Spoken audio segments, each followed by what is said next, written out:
మేషరాశి వారికి ద్వితీయ స్థానంలో శుక్రుడు, తృతీయ స్థానంలో గురువు, చతుర్థ స్థానంలో రవి బుధులు, పంచమ స్థానంలో కుజుడు కేతువు, లాభస్థానంలో రాహువు, వ్యయ స్థానంలో శని. వ్యక్తిగత అభివృద్ధి రీత్యా మంచి నిర్ణయాలను తీసుకోగలుగుతారు. వృత్తి రీత్యా, వ్యాపార రీత్యా, వ్యక్తిగత అంశాలకు ఎక్కువగా ప్రాధాన్యత ఇస్తారు. అంటే మనం ఏదైనా నేర్చుకోగలిగితే బాగుంటుంది, పలానా విషయాన్ని మనం తెలుసుకొని మనం దాని మీద అవగాహన పెంచుకోగలిగితే తద్వారా మనకు ఉపయోగం ఉంటుంది. ఈ క్రమేణా ఆలోచనలు ఎక్కువగా ఏర్పడతాయి.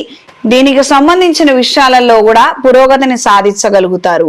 ఒకానొక ఉద్యోగంలో ఉన్నారు, ఏవో బయట కొత్త టెక్నాలజీస్ వచ్చాయి, అవి నేర్చుకోవాలని చేసే ప్రయత్నాలు, అవి నేర్చుకోవడము, తద్వారా వాటి ద్వారా మీరు ఉద్యోగ ప్రయత్నాలు చేయడము, ఉద్యోగంలో అభివృద్ధి సాధించడము, ఈ రకమైనటువంటి పరిణామాలు చోటు చేసుకుంటాయి. ఇవి అనుకూలంగా కూడా మీకు మారతాయి. వృత్తి రీత్యా, వ్యాపార రీత్యా చేసే ప్రయాణాలు, తాత్కాలిక ప్రయాణాలు అనుకూల దిశలో ఉంటాయి. తెలిసిన ముఖ పరిచయస్తుల ద్వారా విశేషమైనటువంటి సమాచారాన్ని తెలుసుకోగలుగుతారు. జరగవలసినటువంటి ఒక చెడు పరిణామంలో నుంచి చాలా సునాయాసంగా బయటపడగలుగుతారు. కోర్టు వ్యవహారాది తీర్పులు అంతంత మాత్రంగా ఉంటాయి. మీరంటే గిట్టనటువంటి వాళ్ళు మీ మీద ఇంకాస్త లిటిగేషన్లు, అక్కర్లేనటువంటి ఆరోపణలు చేయడము, సాక్ష్యాధారాలు ఏమి ఉండవు, కానీ మిమ్మల్ని ఇబ్బంది పెట్టాలి, మిమ్మల్ని ఏదో ఒక విధంగా కించపరచాలి అని చేసే ప్రయత్నాలే ఎక్కువగా ఏర్పడుతుంటాయి. మధ్యవర్తుల ద్వారా కొన్ని ప్రయత్నాలు చేసి సెటిల్మెంట్ ఏదైనా చేసుకుందాము అని మీ ఆలోచనలు కావచ్చు, ప్రయత్నాలు కావచ్చు, అంతంత మాత్రంగానే మిగిలిపోతాయి. దైవ సంబంధమైన విషయాల పట్ల ఆకర్షణ కలిగి ఉంటారు. శ్రావణ మాసం ప్రారంభమవుతుందండి.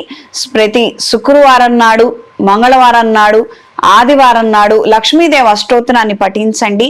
భైరవ పూజ లేదా స్వర్ణాకర్షణ భైరవ యంత్రాన్ని ఉంచి ప్రతిరోజు భైరవ స్తోత్రాన్ని పఠించండి. అనుకూలమైన మార్పులు ఏర్పడతాయి. ఈ వారం స్త్రీలకు కార్యాలయంలో నూతన అవకాశాలను అందుకోగలుగుతారు. ప్రాజెక్టుల నిమిత్తం కాస్తంత ఎక్కువగా శ్రమించవలసినటువంటి పరిస్థితులు ఏర్పడవచ్చు. శుభకార్యాలకు సంబంధించిన అంశాలలో అనుకూలమైన మార్పులు ఏర్పడతాయి. మీరు ఇష్టపడ్డ వ్యక్తిని అందరూ చివరికి ఆమోదించడము, దానికి సంబంధించిన ముఖ్యమైనటువంటి ముహూర్తాలు, డేట్లని ఖరారు చేసుకోవడము, కాస్తంత పనులలో పురోగతిని సాధించగలుగుతారు. మానసిక సంతృప్తిని కలిగి ఉంటారు. అనుకోనటువంటి నూతన అవకాశాలను అందుకుంటారు. అగ్రిమెంట్స్ సైన్ చేసే ముందర 1-4 సార్లు చదివి ఆ తర్వాత మాత్రమే చెయ్యండి. మధ్యవర్తి సంతకాల జోలికి మాత్రం వెళ్ళొద్దు. ఈ వారం విద్యార్థులకు పునర్ప్రయత్నాలలో అనుకూలమైన మార్పులు ఉంటాయి. కెరియర్ వైజ్ గా తీసుకునే ఆలోచనలలో, చేసే ప్రయత్నాలలో అనుకోని సంఘటనల కారణంగా మీరు సబ్జెక్టు మార్చుకునే పరిస్థితులు ఏర్పడవచ్చు. ఈ వారం మేషరాశి వారికి కలిసొచ్చే రంగు గ్రే కలర్, కలిసొచ్చే దిక్కు పడమర, కలిసొచ్చే సంఖ్య 6. ప్రతిరోజు భువనేశ్వరి దేవి స్తోత్రాన్ని పఠించండి. మంగళవారము, శుక్రవారము, ఆదివారము, గురువారము భువనేశ్వరి స్తోత్రాన్ని క్రమం తప్పకుండా చదవండి.